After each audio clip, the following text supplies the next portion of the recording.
terms evergreen and conifer are often used interchangeably, but did you know that not all evergreens are conifers and not all conifers are evergreens? Hello, I'm Dr. Diana Bizecki Robson, the Curator of Botany here at the Manitoba Museum, and today I'm going to be showing you some of the woody plants in the museum's collection. So evergreens are plants that keep their leaves all winter long, and deciduous plants lose their leaves in the fall. What I have here on the table are some evergreen species that are conifers. So a good example of evergreens that are conifers are pines, spruces, cedars, and firs.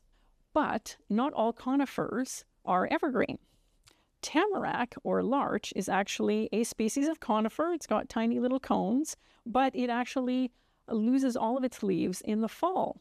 And the reason for that is probably because tamarack grows in habitats that are very moist, like bogs. So it doesn't need really, really thick needles to conserve water the way these other trees do, because they tend to live in drier habitats.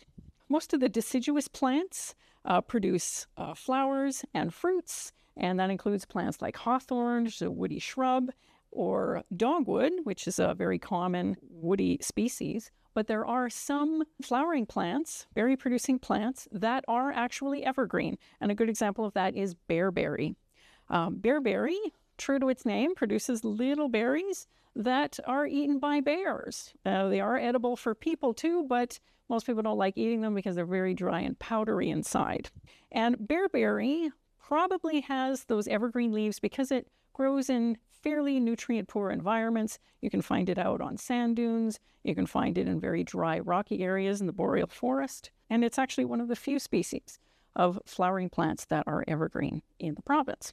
So you can see examples of most of these trees if you go to the museum's boreal forest or parklands galleries. So see if you can find these plants.